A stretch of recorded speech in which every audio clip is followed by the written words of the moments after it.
Hey guys, welcome back. I hope you are having an amazing day. Let's get right into the stories. The first one is an entitled People story. The McCready family farm has been my whole life ever since I was just a young boy. My great-granddaddy founded this place way back in 1912, carved it out of raw prairie with nothing but his bare, calloused hands and a whole lot of grit. 200 acres of good Iowa farmland, nurtured by generations of McCreadys ever since. My daddy worked it, his daddy before him, and now it's my turn. I've spent every day of my 57 years on this soil, watching the seasons change as surely as the sun rises and sets. When I was just a tyke, I'd follow my Grandpa Amos around like a shadow. He'd let me ride along while he plowed and planted, explaining the cycles of life unfolding in the dirt. I'd help Grandma Lily collect eggs from the chicken coop, giggling as the birds pecked curiously at my small fingers. At night, I'd fall asleep in my creaky metal bed, listening to the soft lowing of the dairy cows Dad kept back then. The farm seeped into my bones, becoming part of me. My wife Betty and I raised our 3 kids here too, taught them the same enduring values that Grandpa Amos passed on to me. The dignity of a hard day's work, the importance of stewardship, leaving the land better than you found it, and most of all, fierce loyalty to family. I saw those lessons take root as surely as the corn in our south field. Even after the kids moved away, Betty and I stayed on. We scaled back the dairy operation, switched mostly to corn and soybeans now, and we kept a small flock of chickens for meat and eggs. It was a simple, quiet life, just the 2 of us rattling around in the old farmhouse enjoying the fruits of our labor. That all started changing a few years ago when Culver's Creek, the big suburban development, went in right along our property line. I can't say I was thrilled to see all those cookie-cutter houses springing up on old Patterson land just downhill from us, but Betty convinced me it was progress, and we should be neighborly. Initially, the families moving into Culver's Creek didn't cause us any grief. I'd exchange pleasant waves with minivans full of kids as I drove the tractor down the rural route. Let folks hike the trails along the creek that wound through our back pastures. No sense being ornery just for the sake of it. Live and let live. But then that damned homeowners association went and elected Tom Wilson president. Right from the get-go, I could tell he was bad news. Pushy and arrogant. One of those types who always think they know best. I took an instant dislike to him, and the feeling was mutual. The first hint of trouble came when Tom approached me one Sunday after church, flashing his pearly white politician's smile. He wanted to discuss building a road through our south pasture to connect the development directly to the highway. Claimed it would reduce traffic congestion and boost property values. A win-win, he said. Not gonna happen, I told him bluntly. Our farm wasn't going to be carved up for his convenience. Tom's smile evaporated. He turned red and started blustering about eminent domain lawsuits, taking what he wanted no matter what I said. I stood my ground and repeated the only answer he was going to get. No. I hoped that would be the end of it. But Tom Wilson wasn't a man accustomed to taking no for an answer. The following Monday morning, I awoke before dawn to the rumble of heavy machinery outside. Peering out the window, I saw bulldozers plowing a road right through our south pasture. That rat Wilson had sent work crews in while we slept to try forcing the issue. If I wasn't so enraged, I would have been impressed by the audacity. I threw on my boots and stormed outside, yelling for them to stop. But the foreman just glanced my way and kept right on digging. Then up roared Tom Wilson in his shiny black SUV. He strolled over with that infuriating grin, smug as could be. "Morning, neighbor. Just a little road work for the public good. Don't worry yourself about it." I pointed to the no trespassing signs and demanded he halt the construction immediately. "You're wasting your breath," Tom snorted. "This is happening one way or another. I'm not going to let one stubborn old-timer like you stand in the way of progress." Before I could explode, Betty came running out and put a calming hand on my shoulder. She'd already called our lawyer, she said. I needed to stand firm but avoid anything rash. With effort, I swallowed my anger and nodded. "Mark my words, Wilson," I said coldly. "This ain't over." I meant what I said. First thing the next morning, I drove my Caterpillar out to the half-finished road, and I spent the next 2 hours slowly, methodically using the backhoe to dig trenches across the entire thing, rendering it totally impassable. Just try and use this road now, you snake, I thought with grim satisfaction. Another flashy black SUV came tearing up our driveway that afternoon. Wilson exploded out of it, purple with rage. "What the hell did you do?" he screamed, gesturing to the ruined road. "Do you have any idea what this is going to cost me, you senile old fart? I'll sue you into bankruptcy for this." You're finished, McCready. I didn't flinch. I told you yesterday, and I'm telling you now, that's my land. I'll do with it as I please. There won't be any road through here without my say-so, and in case I wasn't clear before, the answer is no. Wilson was apoplectic now.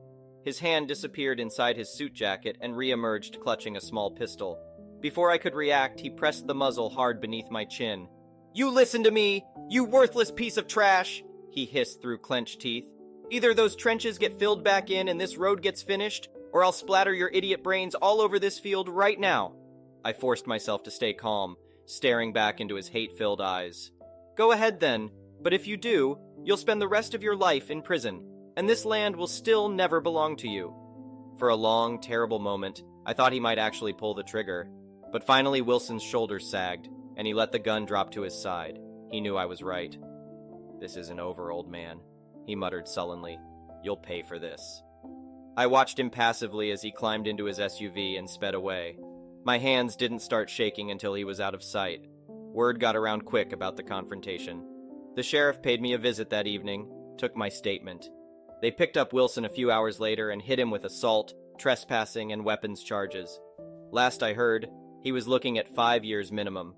As for me, I took satisfaction in watching the county road crew rip up and remove every bit of Wilson's pathetic little road. Betty and I celebrated with a glass of sweet tea on the front porch that night. Tomorrow would bring a new set of challenges, as it always had. But tonight justice had been served, and our precious family land was safe once more. The next one is a pro-revenge story. So Mary started working for a college 5 years ago as an administrative assistant. She was given odd and end tasks, one of which was writing up the school handbook.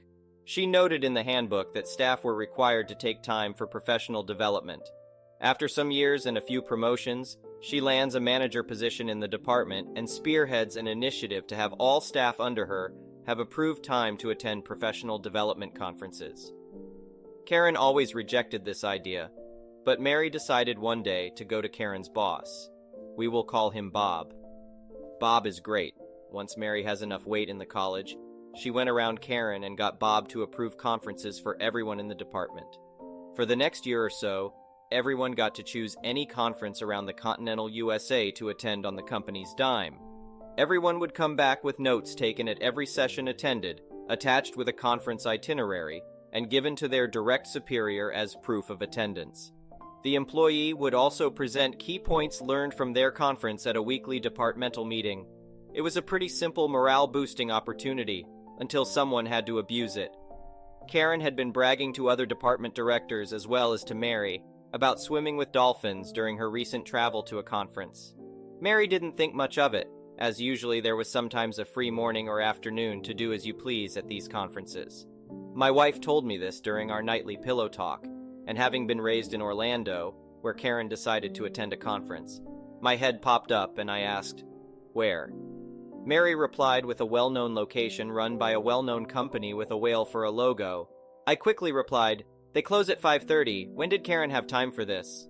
Mary, who had access to Karen's itinerary, dropped her jaw when she realized the conference Karen attended did not have free time during the business hours of the dolphin swimming experience. Mary went into an enraged clerical fury as she pulled up Karen's full travel itinerary for flight, hotel, conference, and other reimbursements.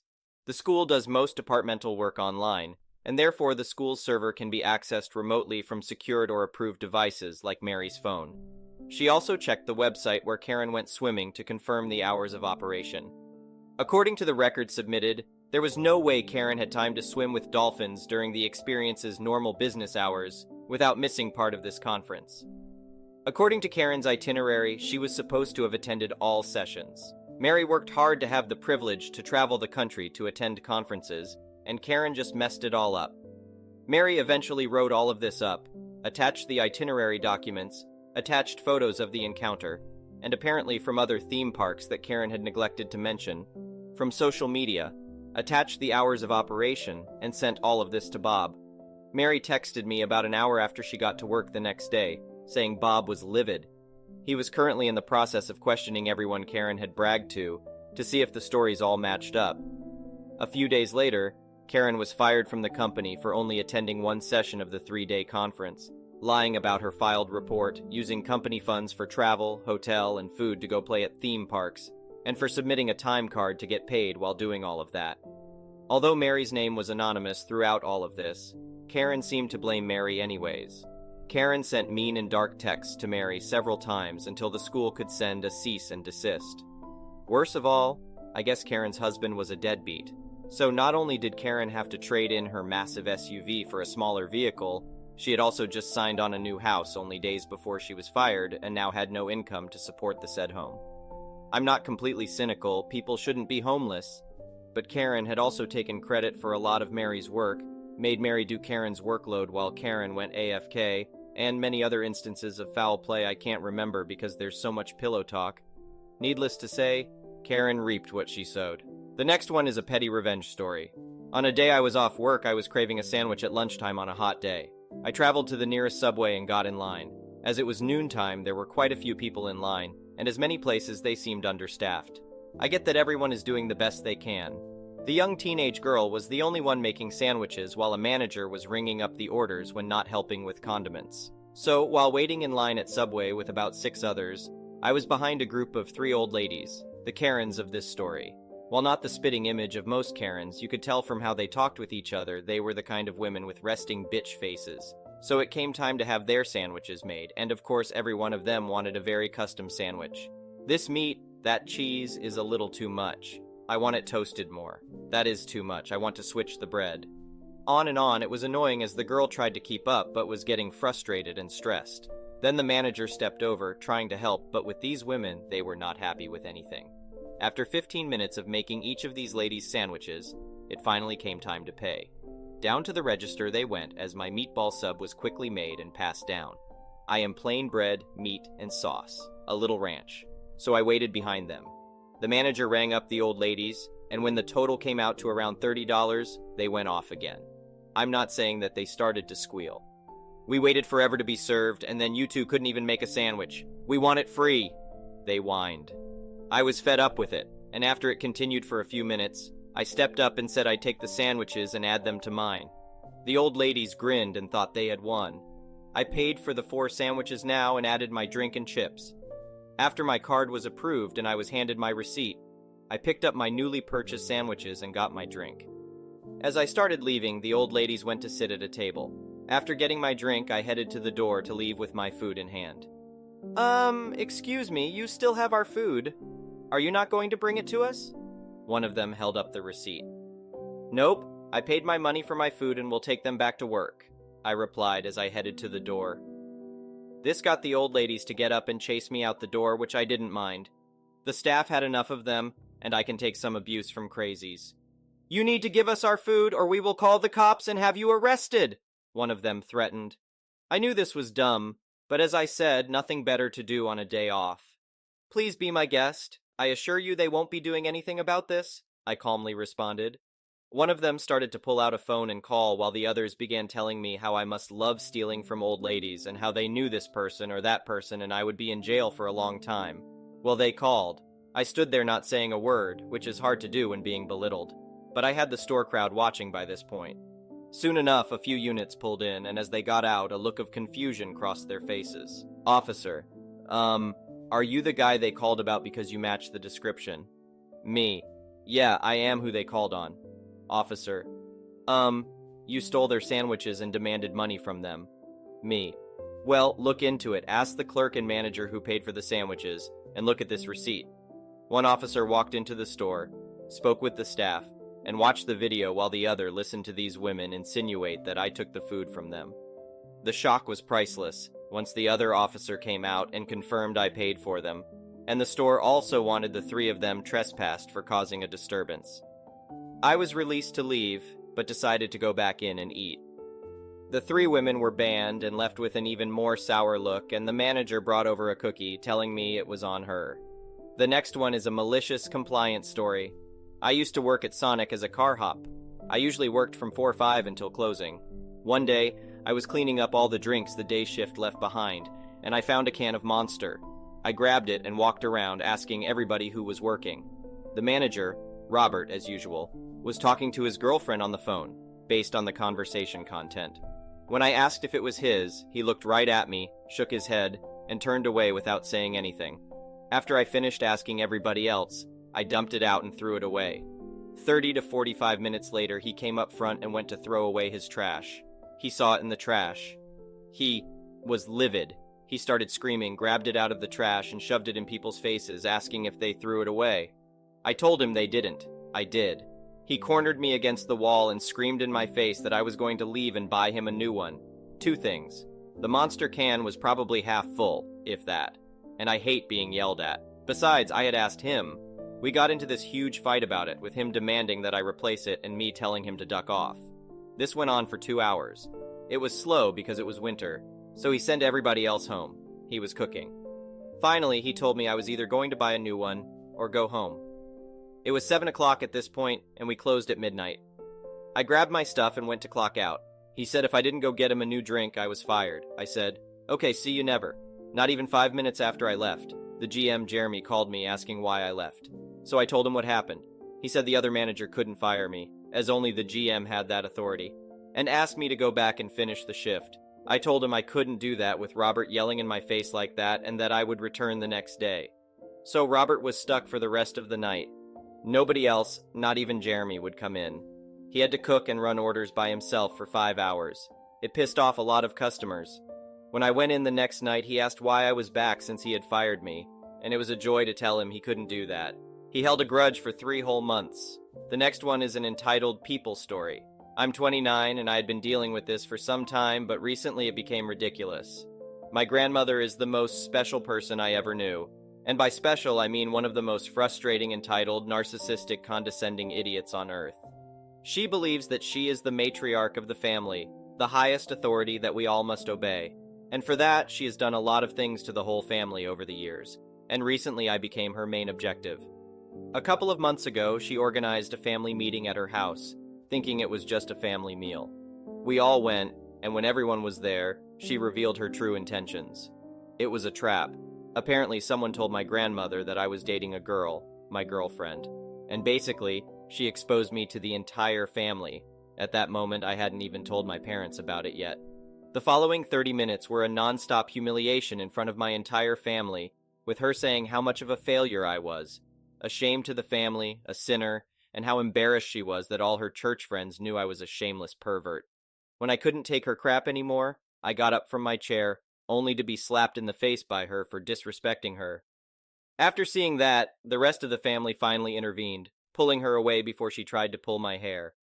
In the following weeks, she was nothing more than a constant headache, endless calls and text messages telling me such beautiful things as how I will burn for my sins, that I was a disgrace, that I should stop fooling around and correct my life.